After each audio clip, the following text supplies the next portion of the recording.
Hello and welcome to Big Talk, live from Nigeria's seat of power, Abuja. My name is Deacon Michael. I will look at the fact that federal government have given a reply to Emir Sanusi saying that we don't need your support for Tinubu'S policies. Now, the federal government earlier today told the Emir of Kano, His Highness Muhammad Sanusi, that it does not need his stamp of approval of what it described as laudable policies of the government. The government also told the Emir, who was the former governor of the Central Bank of Nigeria, to rise above personal interests and partisan undertones and prioritize the greater good of Nigerians. These admonitions, among others, were contained in the statement signed by the Minister of Information and National Orientation, Muhammad Idris, in a reaction to a recent comment made by the first-class monarch on the economic situation of the country.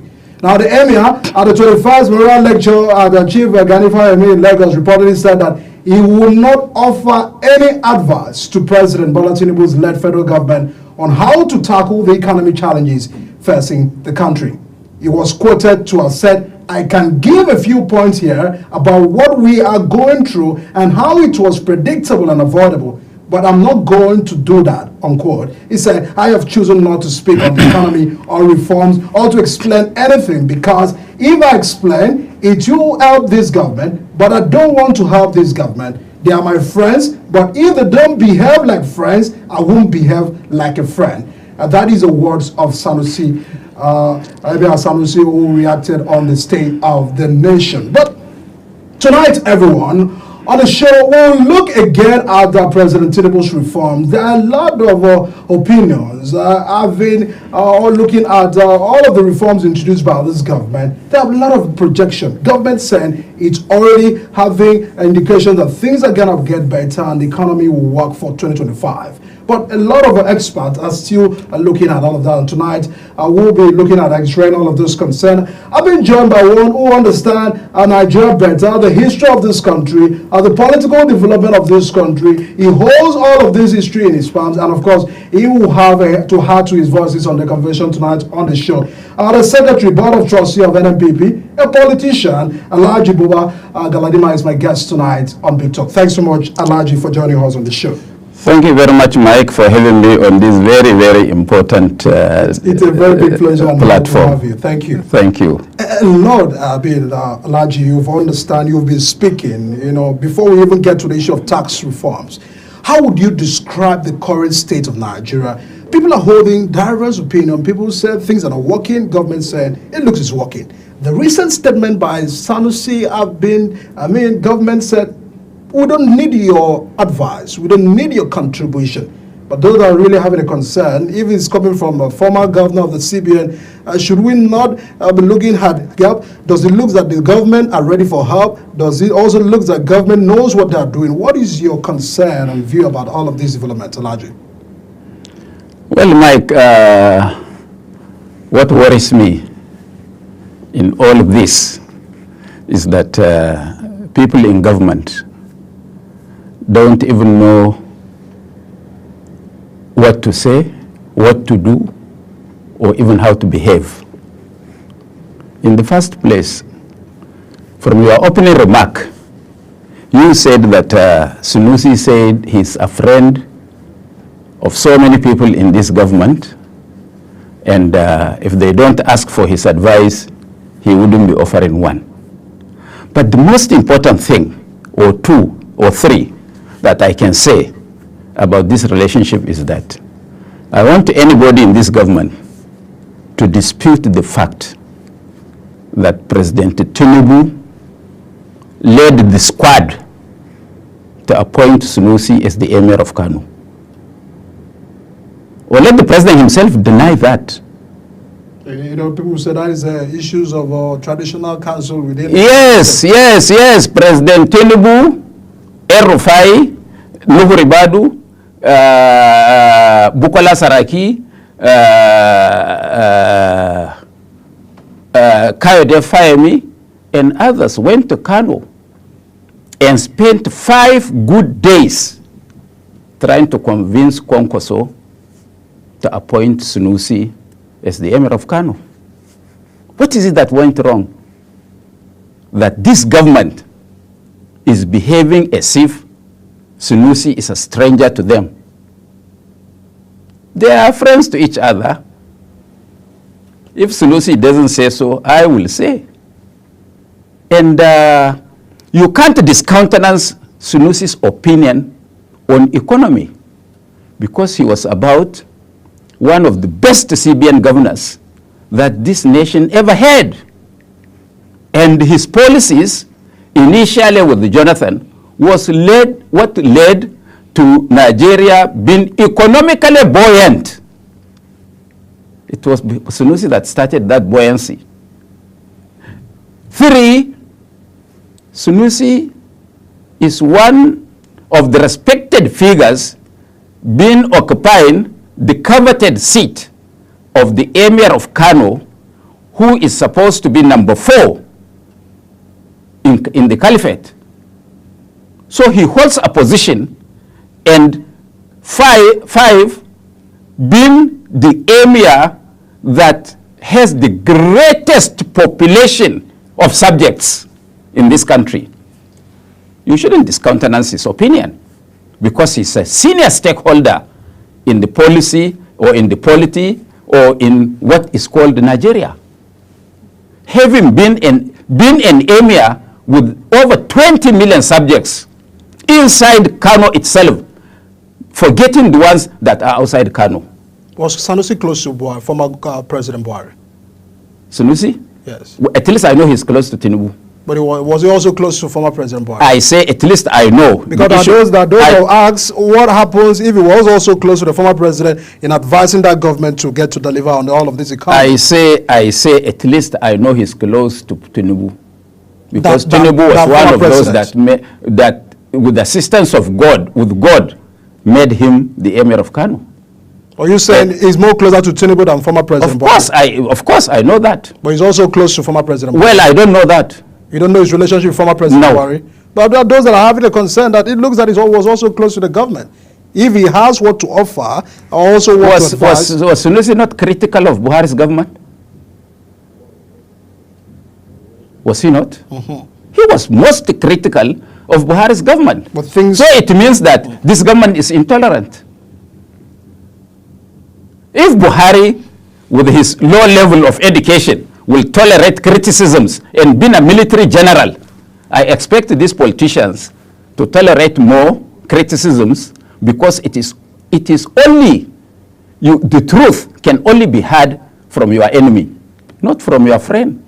Because the president and this government feels that some of the position that they're having is coming from the North. It looks that the North are against the policies, the North are against all of the policies of government. They are also against the reforms, like the issue of tax reform and all of that. The government and all those who support this government feels that it looks that is the opinion of the North. And then that will ask, do you keep on saying the North? The North? The government feels that opposition is coming strongly from the North. Who made the government?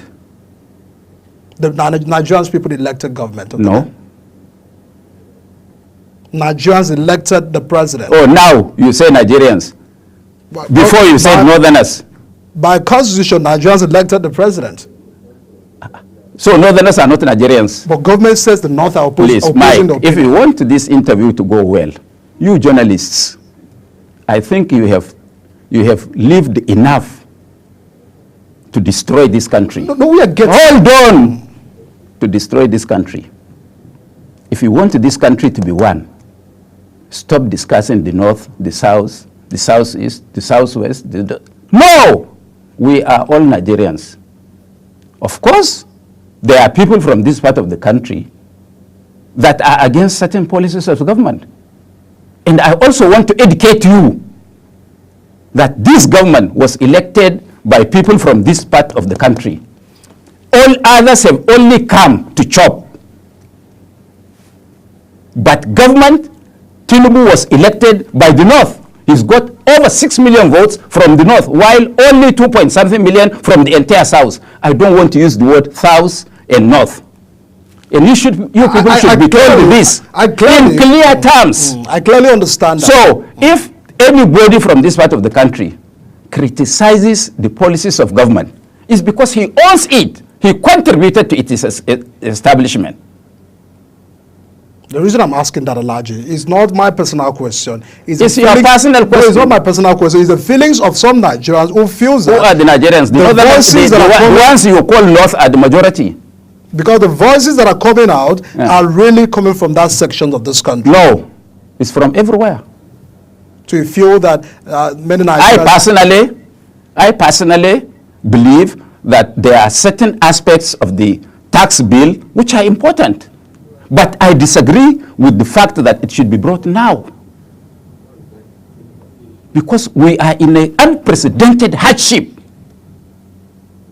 You said about... In fact, people even are just about to start to eat human flesh because of deprivation, hunger, and poverty. People are being picked on the street. Have you seen the Director General of Hisba in Kano recently, 1 week ago?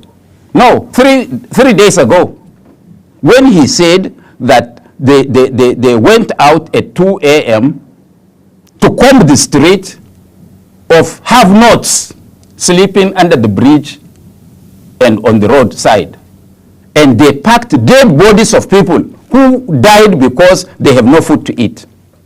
Hisba, it was on social media in Kano. What are the causes? I say hunger, poverty. And so you're happy that Nigerians like you die of hunger?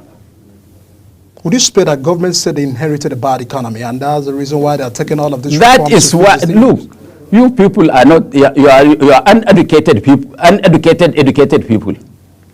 But that's what government, I'm giving you a report from what they said. Yes, now said they inherited bad economy. Let's assume that is true.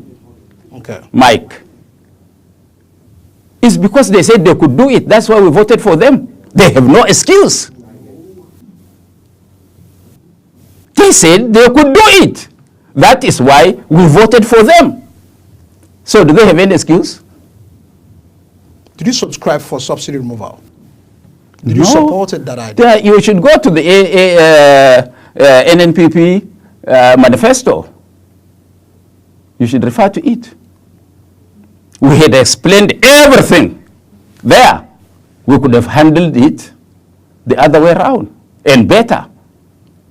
We wouldn't have rushed to take a decision until when we study the situation and find out why is the subsidy, what causes the subsidy, what brings about the subsidy before we take a decision. And we have to plug all the loopholes. So you have a... Nigeria is a rich country.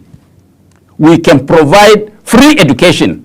We can provide free medical care. We can build roads. We can provide energy, electricity, without borrowing a penny. And NNPP can do that. All that you need to do, which I will offer free of charge, even though Sunusi refused to offer his advice, is that you only plug loopholes. Do you need to buy SUVs for legislature? You need tractors. To the legislators? Yes. What? Not to the people who are ready to farm like me. There are a lot of, look, now, I just saw in the social media, they are buying tires and other equipments for vehicles in the villa, 5-point-something billion.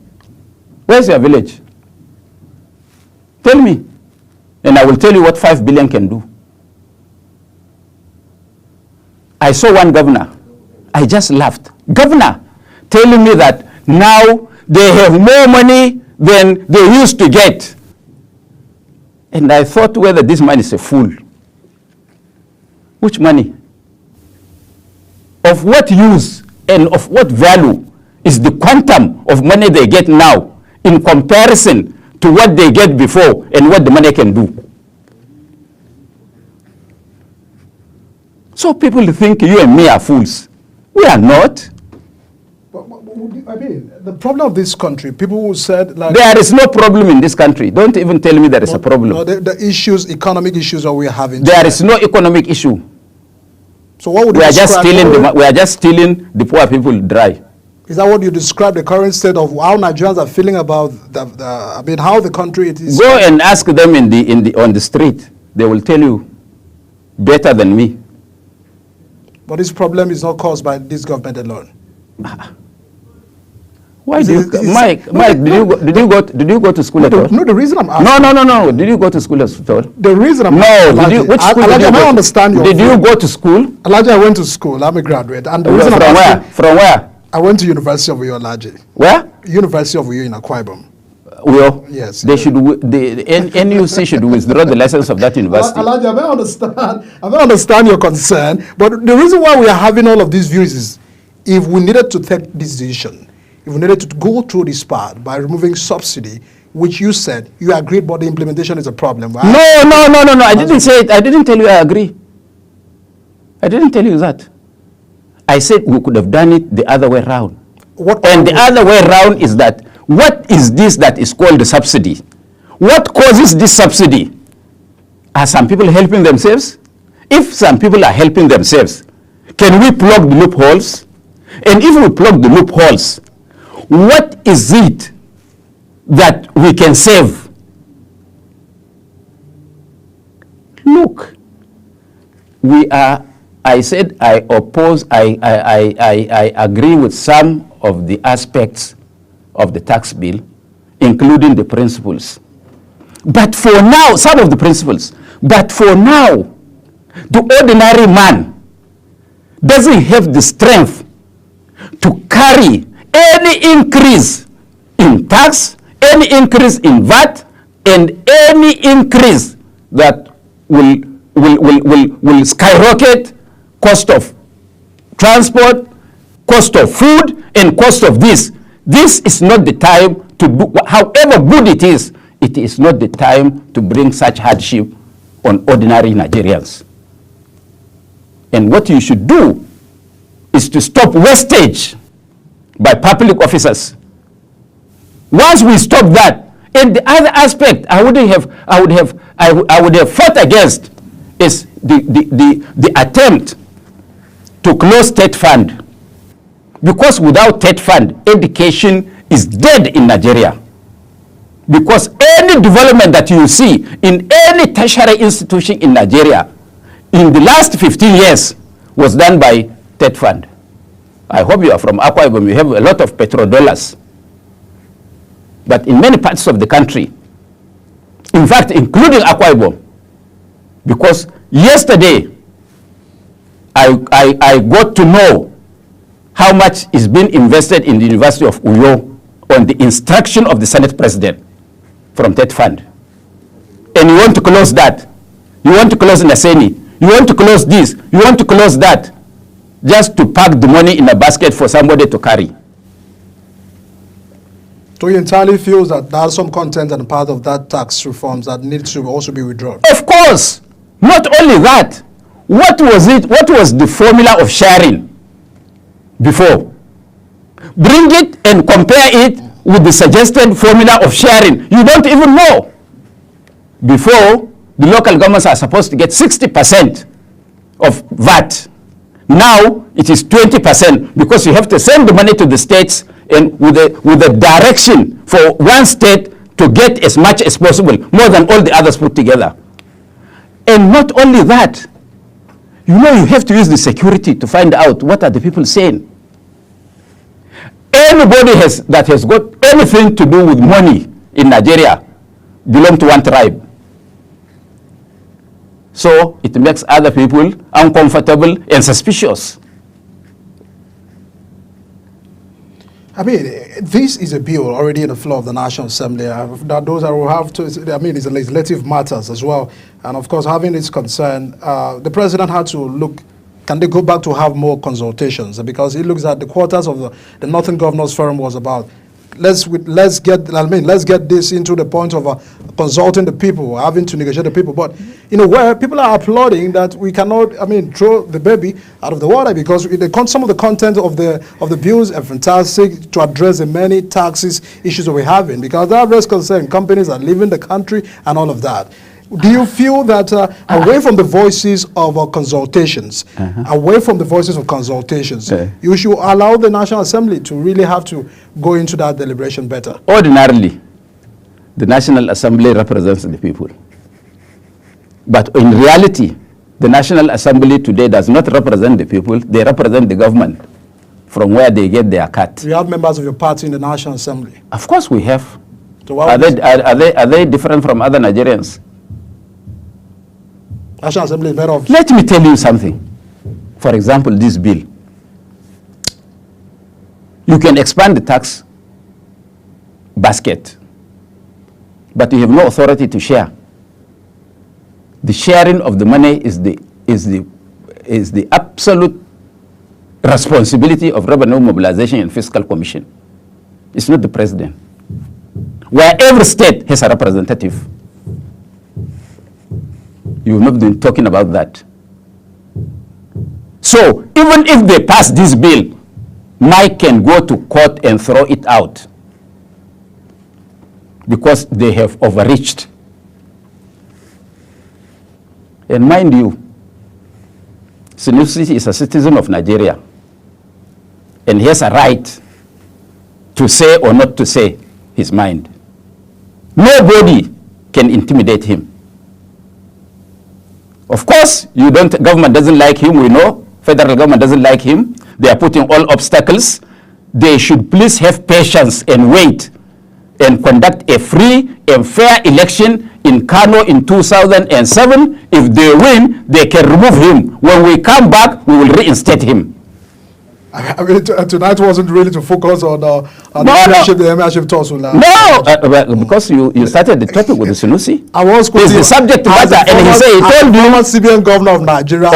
I was coming from that angle about Sanusi. But Alhaji, let me get your take about how would you describe? The government said they are looking at painting the picture of this country, saying that the nation's reforms have started yielding results. I understand. You clearly said it looks at things. We've also painted the picture of the fact that the reality on ground is that life of Nigerians, is actually at the worst state. But when government said it's already yielding results, give me more time. The president has come out and his broadcast to acknowledge the hardship, the concern, how this has impacted Nigerians. But it looks at is having confidence that it's yielding results. Do you feel that there should be more patience and more calm within the Nigerian people to this government? Mike, are you sure you feel that things are getting better? You. People are watching you. Well, people will say... no, I'm asking you. Forget about all those reading book you are reading. You.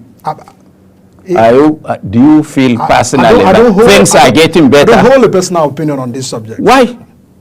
Are you not a Nigerian? We understand. Are you a Nigerian? Are you a Bibio, Anang, or Oron? Alhaji, I would love you to answer, please. No, I'm asking you. Alhaji, government of the day says things are getting better. It's hearing result. But you understand the reality on ground is there is a Hausa saying, they saw a dog, and they told him, Mr. Dog. He said, yes, sir. Where are you here? He said, I'm scavenging. He said, you don't know that festivities are going in your compound? He said, I've not seen it on the ground. If festivities are going in somebody's house, there will be balls thrown. So the dog could have picked and he wouldn't have come out to scavenge. So that is why I'm asking you. Okay. If you personally believe that you are okay. Me, I'm not okay. Okay, if government, understand on removing subsidy, prices of fuel was highly determined by the exchange rate. And now if you have Nigerians getting fuel out of over 980, 970, away from the 1,200, 12,100, and a Naira, government said it looked that it would get to about 1,500 for unifications. Would you feel that when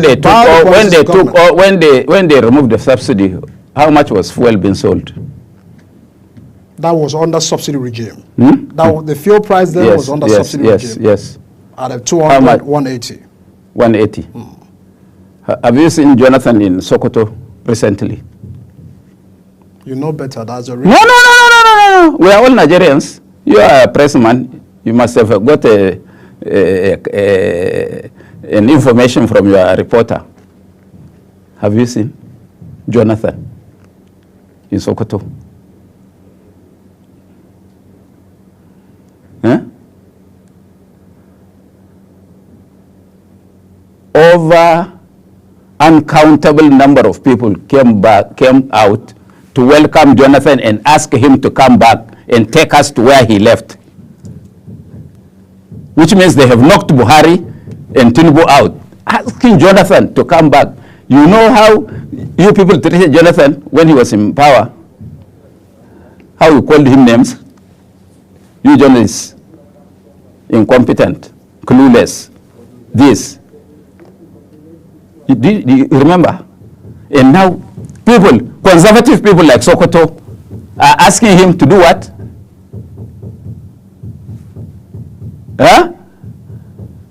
So, the truth of the matter is that I know with your cheeks like this, you don't feel what is happening. Some of us who are down the ladder are really worried that by the time they increase VAT with 0.01%, we would not be able to live. But they are coming out to say that they're not increasing the VAT. All right. You don't know that in the graph they made, after some time they will increase it to 10%. You don't know that one now because you are afraid they will watch you. You are supporting them.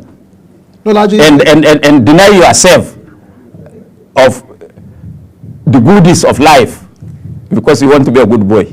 Alhaji, I'm not picturing I'm not giving a picture of a good boy. I'm doing a job of getting the report of what government are saying, the analysis from the government, and for me to also get your opinion. That's the essence we have. It's okay, you had my own. Thank you. All right, let's move on to the way forward, because Alhaji, even if we have to talk of 2027 politics and the demand for whosoever should continue from Tinubu, there are many Nigerians whose lives are also determinant on what is happening for 2025 and 2026.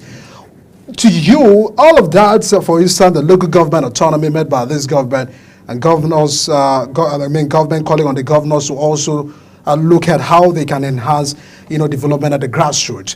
Entirely, more focus is on the federal government, and some persons are worried about, are we paying attention to what is happening within the state?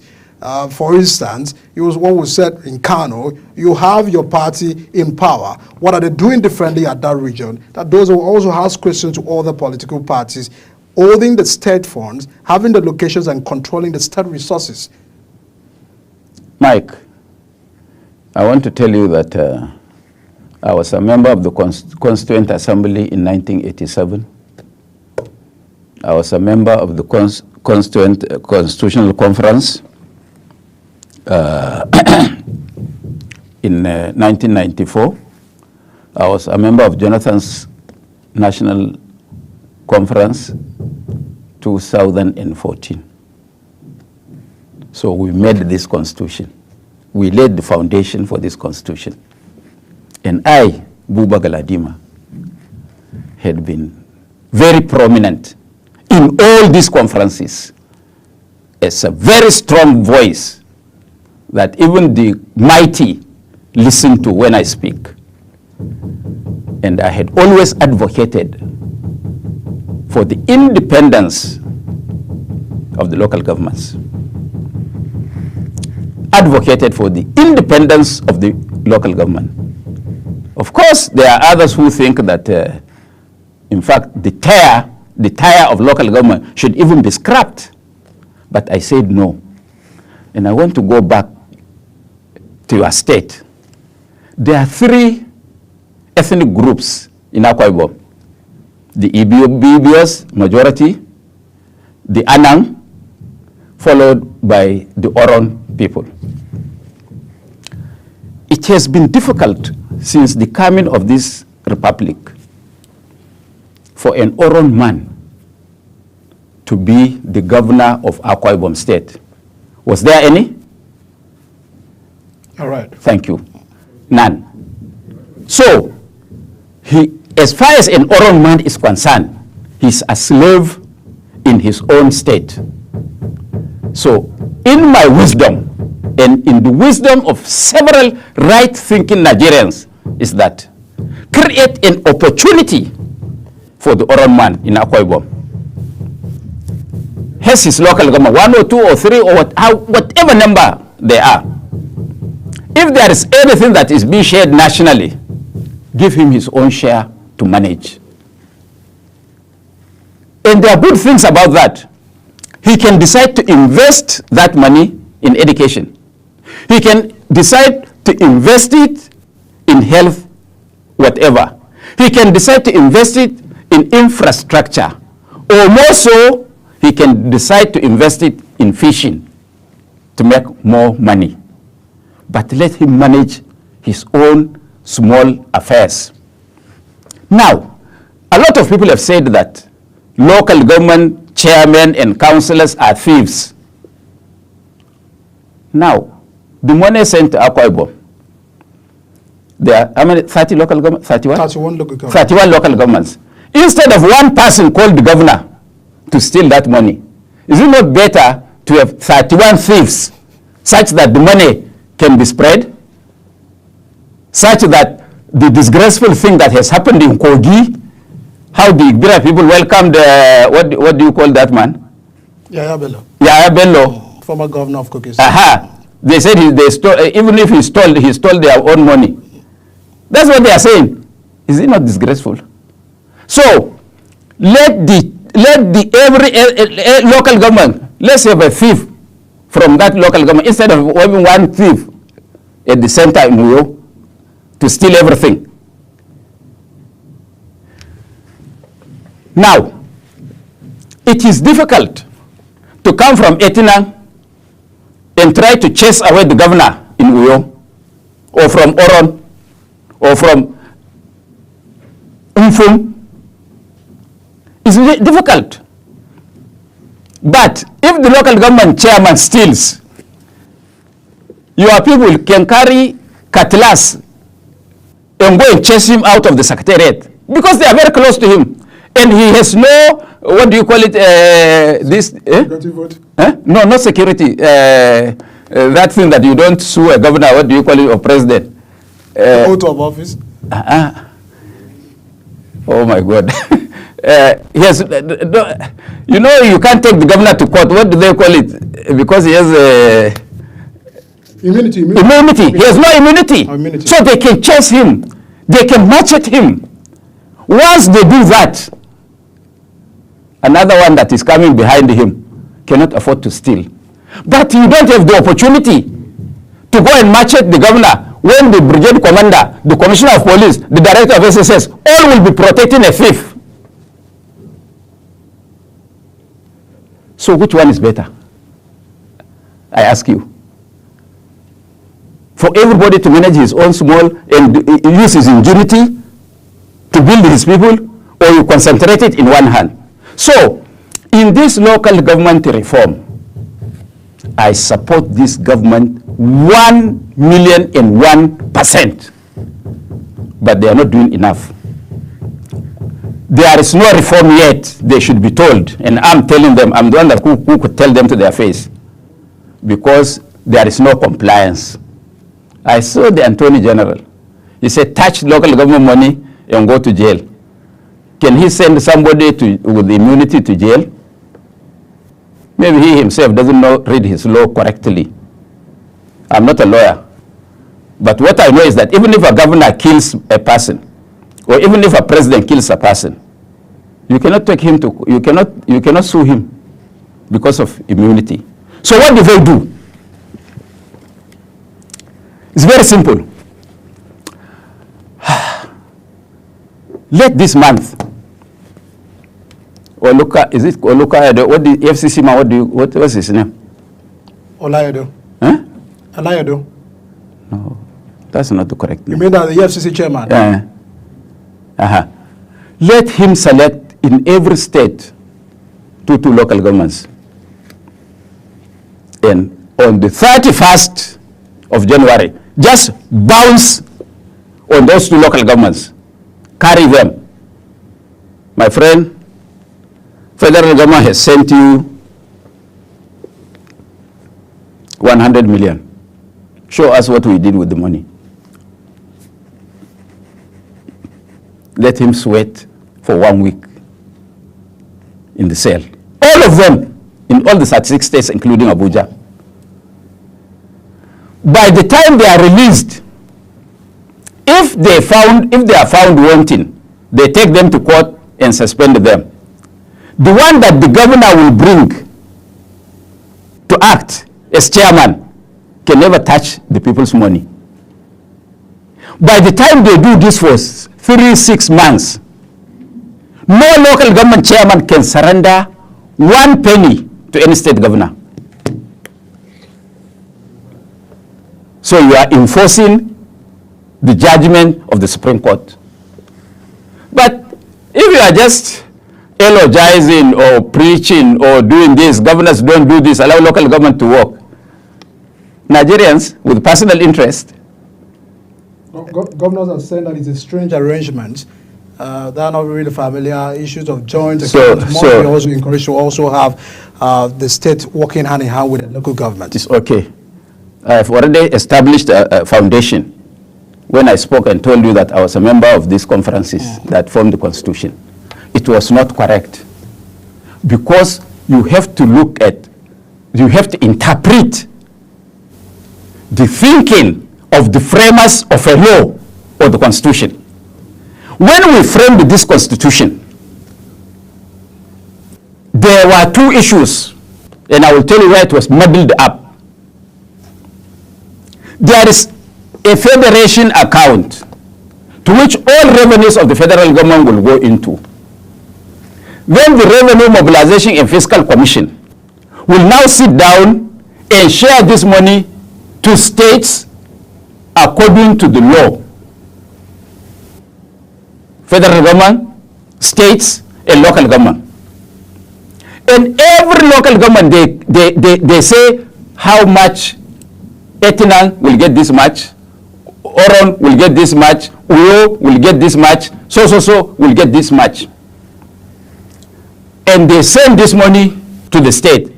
But unfortunately, when this money reaches the state, listen to me, they all collect them from the local governments and put them inside a basket and said, local government joint account. The local government joint account is not meant for the money that has already been distributed in Abuja. It is meant for state internally generated revenue within the state. That is where you put all that money into that local government joint account, and then the State House of Assembly promulgates a law on how that internally generated revenue is being shared among the state and the local governments. So how did the one that was shared already put also into another joint account? When we made this constitution, this is our thinking. But during Abdul Salam's regime, this law or this constitution was given to an army general, and I could call the army general General Bashir Magashi, who was supposed to be a lawyer, but inexperienced lawyer. He has never been to court to review the white paper on the constitution, and he introduced a word that all monies due to the state and local government should be put in a joint account. But that money from Abuja is not belonging to the state, it's not generated in the state. And this is what the governors are now hanging on to carry the monies of the local government. And let me tell you, when the local government is not free, when elections are not held in the local government, there will be no democracy nationwide. So you feel that once we fix our local government right, we'll have all of these problems facing this nation addressed? Gone, because insecurity will also disappear, because the local governments will be in a position with the kind of funds they get to even give small contracts, to create some jobs that people can do. Now all the money is concentrated in the state capital. Some local governments are even forgotten and are given only 2 million after salary. So a lot of young men and women have nothing to do. No job. So they start helping themselves by jumping the fence to the house of Mike, who has a lumpy cheeks, and take what belongs to you. Sometimes they form a gang and start terrorizing neighboring communities or on the road. They do what is called the kwanta, or they start abducting people. So we have to get our thinking right. I mean, it's really enormous, and of course, I appreciate you for those points. But let's take a look at what Matawela has recently said. He said that the Minister of Defense, Matawela, who recently said that to enhance, for us to get to fight against insecurity, there must be proper enhancement and funding for us to combat insecurity. The reason I'm asking this is because there are rising issues of insecurity from the north, and from the north, I mean, even the southeast and all of those regions, and we are concerned about. Mike, shall I beg you, from today, promise me that in any public television appearance, you will never use the word north, southeast, south. These are the growing numbers of where we I say, understand, Elijah. Please, because you are dividing this country. No, do you know what is happening in Rwanda? If you mention your tribe, you go to jail for 10 years. If you mention your religion, you are gone. All right. So they are building a community. You people, journalists and other politicians, you divide the country because you have nothing upstairs to tell the people to support you. So please help me. All right. In reaction, because we are having these cases of insecurity, banditry, and you may understand where we're having this more in terms of a region. That was the reason why I had to borrow where we're having rising scales of insecurity. Not entirely because many parts of this country are not facing the same issue. When we look at the rise of Lakurowa, you may understand where it's coming from. There are issues of banditry. But that's not even the issue. The concern is about funding over these issues. Would you say that's the main problem? Because Zamfara State Governor came out and said, we are not in control of security, and that's the reason why we cannot address the issues of insecurity. Whose responsibility is security? They said it's, federal government, the president being the commander of the armed forces. You believe it's the president? I'm borrowing the words of the governor. Is he not right? If I am a governor, but what is he doing with the security? If I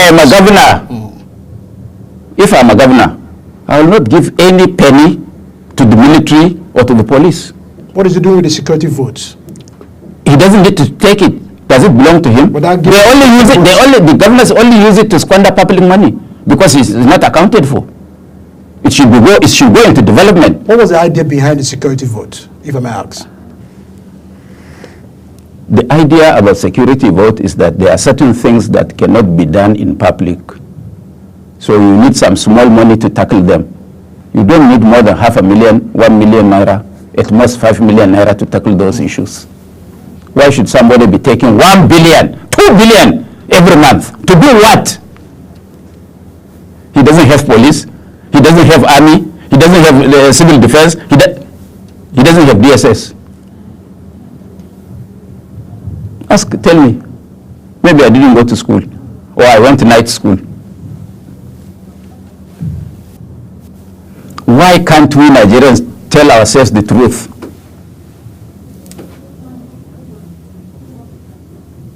Do we need that? I know of governors who don't take security vote, even 1 penny. And they are okay. Is funding the problem of insecurity in this country? No. There is no shortfall of funding. It's a Nigerian factor. All those that lay their hands on public funds convert it to personal. That is why you see some soldiers accusing their commanders. Police, if you go to any state command and give the commissioner of police 100 million naira for the welfare of the police, God may save you if he uses 10 million for all the remaining personnel behind him.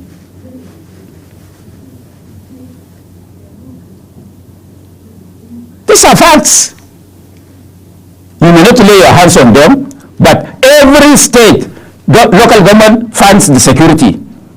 In name, state government funds security, federal government funds security. Where does the money go? Somebody should explain. Why can't we hold our public servants to account? Because we are afraid. And when we continue to be afraid, it's okay. They will continue to ride on our back. But we are their masters. They should be seen as and do rank identity because we pay them.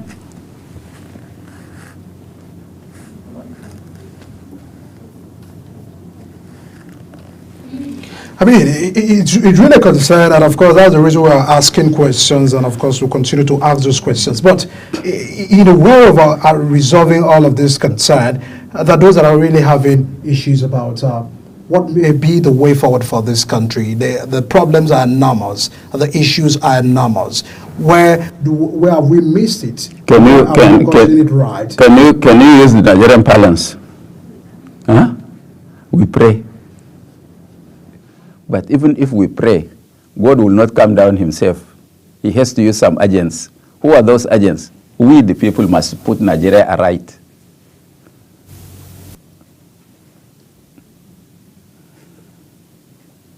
What are we afraid of? These people who are in power, yesterday they were ordinary people saying Rankaidede to some of us. But the oppositions are meant to speak. They are not speaking. All this over 45 minutes that we were I'm with you. I've not been speaking. Alaji is a lone voices in the wilderness. That those are having a concern. Are the opposition coming together? That is why I am accusing Nigerians. It is not only opposition. Nigeria belongs to all of us. All of us must speak, or we sacrifice some of us to be killed to get Nigeria of our dream. What would you describe the state of opposition? There are those that are calling for probably, I mean, if the Labour Party, NPP, People's Democratic Party can come together, I mean, a concern about the merging. That those are really having that concern. Say what? A merger. They are calling for a merger within those political parties. Which one? Which party? All of the opposition parties. No. I don't want to mention names again, Elijah. Opposition parties are calling for, they are concerned by Nigerians for merger. If we can say the People's Democratic Party. NNPP is a very strong, viable, only political party in Nigeria today. Because we are the ones that say our mind. And irrespective of what they are doing to us across the nation, by sponsoring some hooligans, giving them money to take us to court, to abuse us in the social media, we are still as strong as the Rock of Gibraltar. And we are never wavering. We are the only ones. There is no other party, unless and APC is held together by government, not by ideals or ideologies of a party. PDP is a wing of APC. Labour Party is a wing of APC. So how can they merge? Merge with who? How can PDP be a wing of APC? The former ruling party, do some research. I thought you are investigating 16 years in power. I say do research now. I mean, we can't really hold that fact. It's okay now. I cannot be 100% right. You know that one. I'm a human being. They say even to err is human, but to forgive is divine. I am telling you that why don't you make an investigation? Who is PDP working for? Who is Abure working for? It's not out of place as an investigative journalist. All right. Even if you don't know, Nigerians all know that all these parties are in the pocket of APC, not us, NNPP. That's why when they say we are merging, we will merge. Well, your party also have crisis. Your party also have crisis. Induced crisis by the APC. They pay some people and go to some radio stations and television houses to speak big. Now I want to ask you, All right, we are running out of time. Elijah. No, we are not running out of time. Nigerians are interested in what we are saying. I'm sure those who are watching us may be happy to be listening to you and me. Look,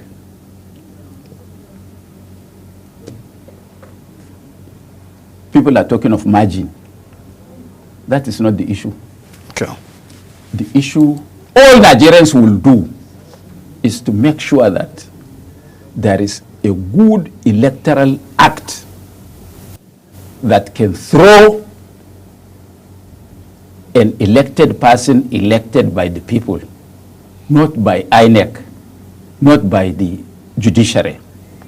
Secondly, we must address the issue of judiciary to make sure that they do justice in all manner and in all situations.